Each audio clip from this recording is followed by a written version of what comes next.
Buenos días, alumnos. La clase del día de hoy no va a ser una clase magistral de ningún modo, simplemente va a ser para aclarar algunas dudas que se fueron presentando con lo que se dejó en el PowerPoint, como que quedaban algunos puntos, algunas ideas para cerrar, y que ustedes las fueron expresando en los temas que se les pidieron para la clase de consulta. ¿Cómo podemos definir a lo que se llama preliminares anatómicos? Estos son un conjunto de puntos y de líneas, eminencias y regiones que se utilizan como referencia para la identificación de estructuras anatómicas.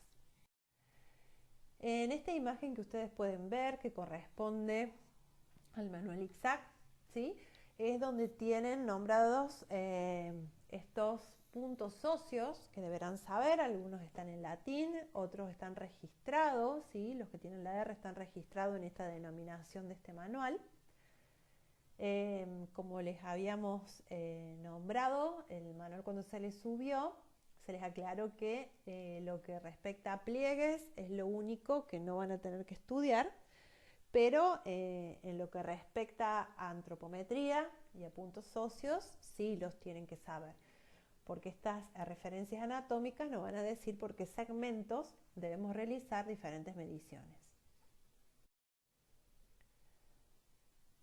Cuando nosotros dijimos que teníamos diferentes puntos y diferentes eminencias óseas, vamos a utilizar algunas de estas para realizar lo que denominamos una división topográfica del tórax. Esta división topográfica del tórax es muy importante, ya que ustedes lo van a estudiar fundamentalmente para la evaluación del sistema cardiopulmonar. También ustedes lo van a ver cuando pacientes fueron sometidos a alguna cirugía o presentan contusiones, heridas o demás, o distintos tipos de abordaje que se puedan realizar. Se marcan por estas regiones, ¿sí? Entonces ustedes cuando lean una historia clínica van a poder decir que y van a poder identificar la zona donde fue abordado el paciente.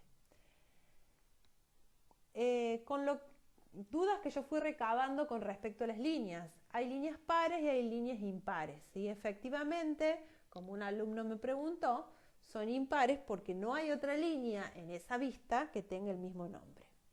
Con respecto a la vista anterior del tórax, tenemos una línea medio esternal, que va a ser impar, y diferentes líneas pares, ¿sí? Una por cada lado. La línea esternal, la línea paresternal, la línea medio clavicular o mamilar y la línea axilar anterior. Esas son las líneas verticales. Y a su vez tenemos líneas horizontales. La línea clavicular, la línea de la tercera costilla, la línea de la sexta costilla y el reborde costal. Estas líneas verticales y horizontales van a determinar diferentes regiones. La supraclavicular, la infraclavicular, la externar, la mamaria y la del hipocondrio. Eso es en una vista anterior. En una vista posterior también vamos a tener líneas pares e impares. Entre las líneas verticales, como impar, ¿sí?, tenemos a la línea vertebral. Y las otras líneas verticales pares van a ser las paravertebrales, la medioescapular y la axilar posterior. Y a su vez, líneas horizontales, la escápuloespinal, la infraescapular y la de las 12 costillas. Uniendo, ¿sí?, estas líneas vamos a delimitar regiones. La supraescapular, la escapular, la interescapular y la infraescapular. Con lo que respecta a la región lateral del tórax, va a compartir dos líneas, una que es la axilar anterior con una vista anterior y la axilar posterior con la vista posterior, y se le va a agregar otra línea más que es la medioaxilar. Estas son líneas verticales y son impares. A su vez tenemos líneas que son horizontales y también van a ser impares, que es la de la sexta costilla y la del reborde costal. Y van a delimitar dos regiones, la región axilar y la región infraaxilar. Al dibujo correspondiente lo pueden encontrar, como está citado al pie de la imagen, en la página 544 de la segunda edición del libro Argente Álvarez. Cuando hablamos de antropometría, ¿a qué nos estamos refiriendo? Que es una ciencia que estudia las proporciones del cuerpo humano mediante procedimientos de mediciones. Es un examen exploratorio que va a ser directo y va a ser objetivo, que ayudado básicamente de la observación y la palpación, permite realizar un examen semiológico completo, rápido y exacto de las proporciones y mediciones del cuerpo. Con respecto a los instrumentos de medición, nosotros vamos a nombrar algunos de los más conocidos. Uno es el calibre o el pie de rey, que se utiliza para medir objetos relativamente pequeños, objetos o partes del cuerpo, ¿sí? Va a tomar mediciones exteriores, interiores, de escalones o de profundidad. En lo que respecta a medidas de distancias, por ejemplo, podemos medir la distancia biestiloidea, biepiúmero, ¿sí? Y la biepifémur. También podemos medir la altura o la profundidad de cicatrices. Con la parte final de este instrumento se pone en forma vertical y podemos medir, por ejemplo, la profundidad de una cicatriz hipotrófica o la altura de una cicatriz queloide o de una cicatriz hipertrófica. Este instrumento actualmente, conforme ha avanzado la tecnología, las mediciones la pueden hacer digitales, por lo que va a tener una mayor precisión y no va a depender del operador la lectura, ¿sí? Sí va a depender del operador la correcta técnica que se esté realizando.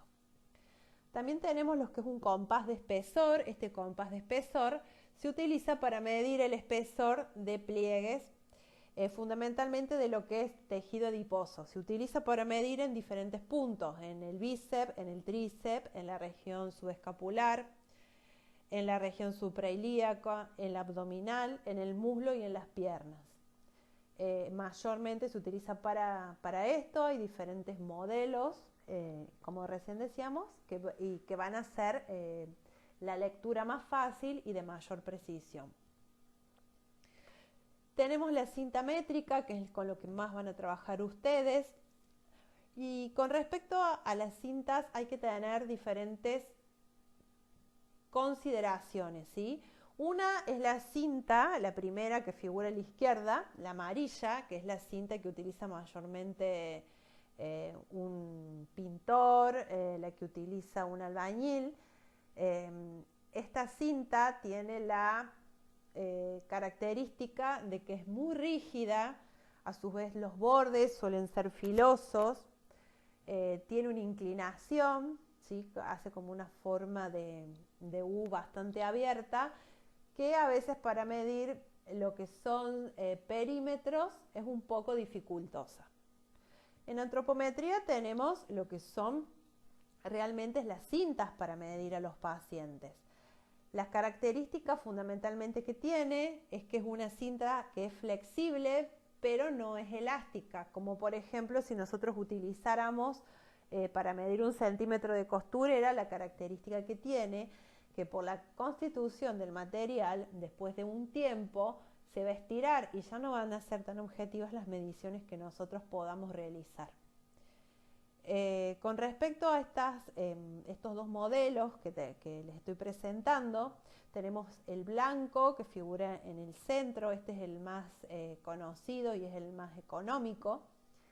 Es bastante útil, tiene una ranura donde nos va a permitir manejar con soltura el instrumento si tenemos que medir lo que son perímetros y, por ejemplo, si estamos midiendo un miembro superior, subir y bajar del miembro superior, teniendo enganchado el extremo de la cinta, sin necesidad de salir del cuerpo del paciente y tener que demorar más tiempo. Ya a la derecha sí son 2 cintas de antropometría específica, de gran precisión, tienen otras características. Realmente la característica y utilidad que tiene, que es un material que es elástico, que es flexible, que antes de que comience la graduación tiene un espacio aproximadamente de 1 centímetro en blanco y que la graduación efectivamente va a comenzar con el 0. Lo que nosotros nos encontramos últimamente con los instrumentos que utilizamos para realizar los trabajos prácticos, que pueden ser la cinta métrica tradicional o el centímetro, que no viene graduada desde el 0, a veces ya viene graduada desde el 2, ¿sí? Pero bueno, no son instrumentos que se utilicen para una medición antropométrica precisa, ¿sí? Por eso le aclaramos que hay otro tipo de instrumental. Tenemos también lo que es la tabla osteométrica, que se utiliza para medir la longitud de los huesos, que como ven es de un material construido de madera este instrumento, y tiene una cinta métrica para tomar la medición de esta longitud. Tenemos lo que es el paralelógrafo o polígonos, que determina los ángulos de los ejes de las articulaciones, y el goniómetro, que ustedes muy bien lo conocen, ¿sí? Que también es para medir los ángulos de las articulaciones, ¿sí? Consta de una rama fija y una rama móvil. El dinamómetro, ¿sí? Que mide las fuerzas, que está basado en una capacidad de deformación de los cuerpos elásticos. Nosotros este instrumento no lo vamos a utilizar. Tenemos un rinomanómetro, que calcula la resistencia de la vía aérea, midiendo el flujo nasal y la presión que provoca. Y un espirómetro, que va a determinar volúmenes y capacidades del pulmón. Esto ustedes lo van a ver recién cuando estén en 5º año, fundamentalmente a lo que es espirometría. Cuando hablamos de antropometría, podemos recoger 2 tipos de datos, datos estáticos y datos dinámicos. Los datos dinámicos van a estar basados en el cálculo de índices. Por ejemplo, el índice cefálico, el índice de Lorenz, el de vitalidad, el de Hirsch. Esto es para nombrar algunos. Hay muchos índices. Y a su vez tenemos lo que es la antropometría estática, que va a medir el peso, la talla, la brazada o la envergadura. Va a medir diámetros, va a medir metros y va a medir longitudes. Acá vamos a hacer una mención de algunas de las mediciones que se pueden realizar, porque esto corresponde ya a una actividad práctica, que muchos de ustedes me preguntaban cómo se realizaban estas mediciones. Nosotros solamente vamos a nombrar las dudas que se presentaban, pero no es un desarrollo de trabajo práctico. La talla es la distancia que existe entre el suelo y el vértex, ¿sí? Se puede medir con el paciente parado o sentado. Para ver todo esto, ustedes se deben remitir al manual de antropometría. Ya van a ver que para medir la altura sentado se utiliza realizando una caja especial de antropometría. El paciente sí debe mirar hacia el horizonte y va a ser la talla, la altura del paciente, ¿sí? Tienen que tener la precaución que también el paciente se encuentre descalzo. Y van a tener diferentes registros de altura que van a poder cuantificar en base a la altura y a la edad del paciente si su desarrollo corresponde a la normalidad o no. Y de ahí va a ser la diferente clasificación en cuanto a la alteración de la altura que hay, si ésta existiera. Ahora lo vamos a ver en la clase de examen físico. ¿sí? Ahí tenemos pacientes con diferentes tipos de alteraciones de la altura, ya sea porque tienen una talla baja o una talla. Con respecto a la brazada, es la distancia entre los puntos más distales de las extremidades, dispuesta en un ángulo recto con respecto al tronco. ¿Eso qué quiere decir? Al paciente, ¿sí?, lo vamos a parar con los brazos en posición de cruz, apoyado en una pared, y la cara dorsal de la mano va a estar apoyada en la pared. Vamos a tomar las distancias entre los dos dedos medios, le vamos a pedir al paciente que salga del lugar donde estuvimos midiendo, donde hicimos estas marcaciones, y vamos a tomar la medida que hay entre estos dos puntos. Esta distancia es casi equivalente a la talla del paciente.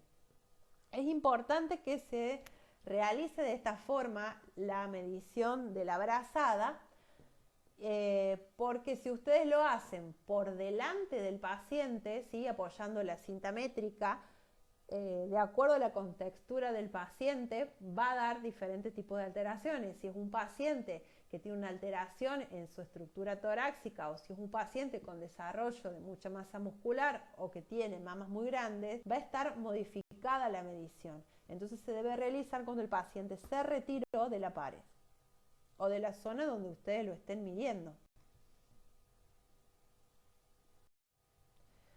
¿Cómo vamos a calcular el índice de masa corporal? ¿Se acuerdan cuando nosotros dijimos que teníamos mediciones estáticas y mediciones dinámicas? El índice de masa corporal es un tipo de medición dinámica.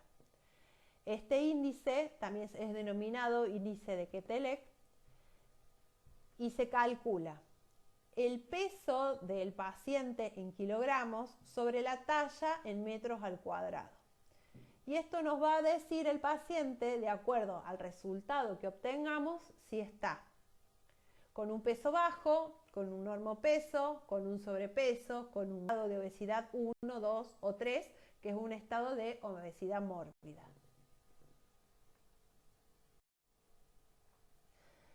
Al peso, ¿cómo lo vamos a calcular? Es la resultante de un sistema de fuerzas por la gravedad sobre la masa del cuerpo. Esto se realiza en una balanza y se puede calcular lo que es el peso actual del paciente, el peso habitual o el peso teórico. ¿Sí? Esto va a depender de diferentes cosas. También está relacionado esto con lo que es la altura del paciente, el índice de masa corporal del paciente y las diferentes mediciones antropométricas, como pueden ser, por ejemplo, las de pliegue. ¿Por qué? Porque no es lo mismo si nosotros vemos esta figura, un paciente que pesa lo mismo teniendo una constitución mayor de tejido adiposo a un paciente que tiene una constitución mayor de masa muscular. Entonces, el peso no solamente va a servir de utilidad para calificar a este paciente, ¿sí?, durante los grados que vimos recién, sino tenemos que tener presente la composición corporal que va a tener. Y luego podemos realizar diferentes mediciones, como son las longitudes, totales o segmentarias. Y acá también voy a responder una duda que se reiteró bastante, lo que son las mediciones comparativas y las no comparativas. Las mediciones no comparativas es porque no tenemos otra estructura ósea igual para medir.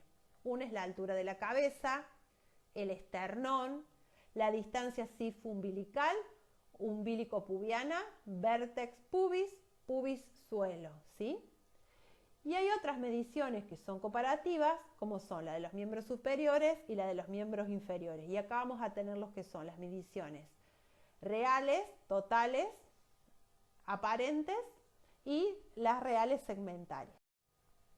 Esta es una denominación, ¿sí?, que tenemos de lo que son las mediciones reales segmentarias, donde vamos a medir cada una de las estructuras óseas. Yo se lo voy a dejar en un PowerPoint plano para que ustedes lo puedan imprimir, porque tienen que saber en qué sectores lo que veíamos en la segunda filmina de la presentación, debemos marcar los reparos anatómicos correspondientes, que ustedes ya lo saben porque lo han visto en anatomía. Y vamos a tomar lo que son diferentes tipos de longitudes. Nosotros tenemos lo que son las mediciones aparentes, ¿sí? Tenemos de los miembros superiores, lo vamos a tomar desde la horquilla esternal hasta la apófisis estiloide cubital o radial. Y de los miembros inferiores, del ombligo o sínfisis del pubis al malleolo interno o al malleolo externo. Es importante cuando ustedes realizan esta medición que en la historia clínica designen hacia dónde es la medición distal, si es al estiloides cubital o a la radial, si es al malleolo interno o es al malleolo externo.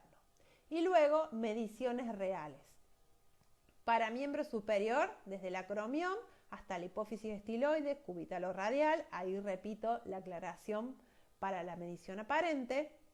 Y la medición de los miembros inferiores, desde la espina ilíaca anterosuperior al malleolo interno o externo. Acá tenemos un ejemplo de medición del paciente, el paciente en decúbito supino. Se recomienda a veces hacer la medición con el paciente parado o con el paciente acostado, de acuerdo al autor, a veces que lo tome puede haber alguna variación y esto se debe a que cuando el paciente está parado por la característica que tiene la gravedad, hay estructuras que no van a tener la misma distensión que si el paciente está acostado.